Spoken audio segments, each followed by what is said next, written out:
Hey, what's up, YouTube? I'm gonna do a deck profile today on my favorite deck, Lightsworns. I haven't really done anything Yu-Gi-Oh related since regionals. Been kind of sick, and I've been playing Cataclysm. So yeah, any WoW players out there who want to chat about it, just hit me up. So yeah, um, if any of you guys know me, Lightsworns is like the deck I ran since like forever. I've played a lot of decks this format too, but it's just I always go back to Lightsworn because it's my favorite deck. I'm very comfortable with running it.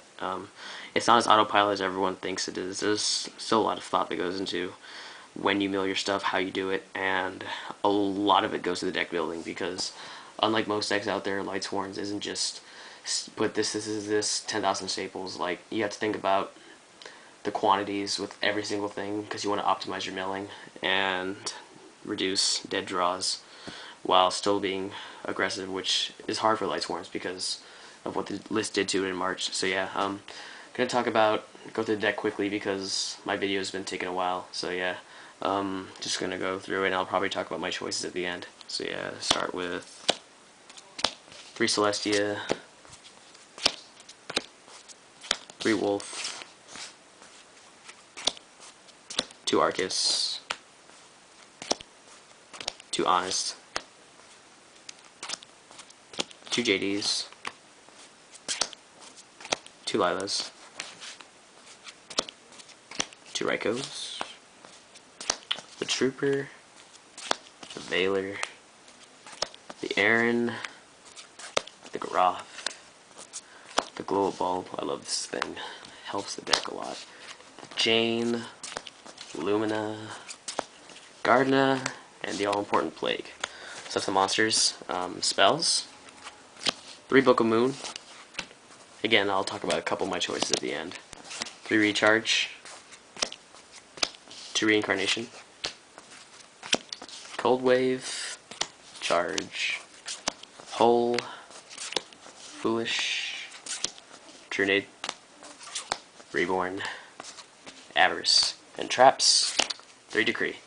So yeah, I want to talk about a couple of my choices first. 3 Celestia, like, obviously, but it depends on how you play. Like, what I've discovered is that Celestia is the most important card of the deck, not JD, because Celestia forces outs. JD wins games. So if you can get Celestia to force all their outs, you can go in with the JD and you'll have it right there. And I've structured the deck to maximize Celestia plays. Like, I have the double Arcus, I got books, I got Decrease to make my plays go safe. I've structured this deck to go around Celestia, and it works pretty well. A lot of Lightsworn players try to focus around JD too much with like the Sarkos and whatnot.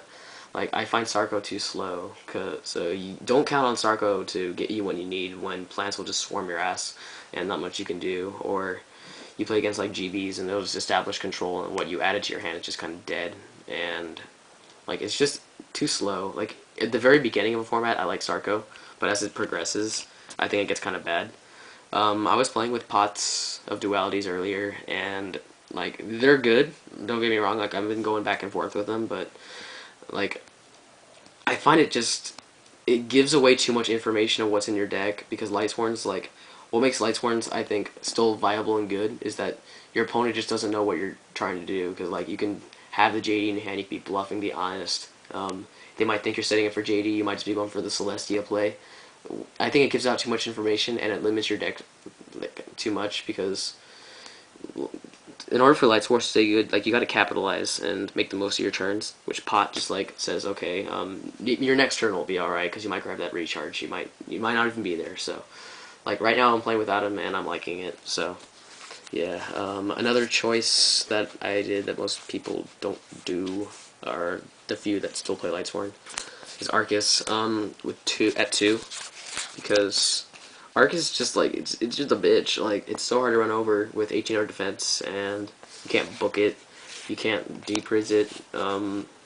Scrap Dragon's got nothing on it. It's hard to get around Arcus, especially if you're bluffing the Honest. Maybe you actually have the Honest. And 1800 defense is nothing to laugh at. You could set this, they'll think it's Raikou, they'll attack into it next turn. Tribute summon some Celestia, pop 2, they'll try and bottomless, flip Decree. Like, there's a lot of versatility you can do with Arcus, and it's devastating at the right time. You just gotta play it right. What else? Oh yeah, since I'm running decrees, I decided to run the books because like Lightsworn, it's kind of hard to defend yourself with only like one neck card and two honest. So I'm trying out trip books because it does not interfere with decree, and it's a very versatile card for a lot of decks. So why can't Lightsworn play it? And also this with Aaron is hilarious, which I'm sure a lot of you guys know. So yeah, it's another choice I made. Um, Stick with the one avarice. Like I tried two. I don't like it at two anymore. It interferes too much with JD and Lumina, and one's still nice. So you can like put back the Valor you used in your deck, the Card Trooper, the JDs, the Honest, a Celestia, Wolves if your mills were good and you didn't use your recharges, or at least not that many of them. So yeah, like it's choices like that that like there's still some skill with the deck. It's a lot of fun to play, and like if every format, it's like you have to build the deck differently if you want to do well with it. A lot of people don't play Lightsworn, so that's another thing going for it is that it's just unexpected. Um, Except for people around here, they know I play Lightsworn because I'm like the last one left, like in my area. That is. So yeah, leave comments below talking about my build, what you like, what you don't like. I'm always open up for discussion because that's what this is, it's a discussion. So yeah, peace out YouTube.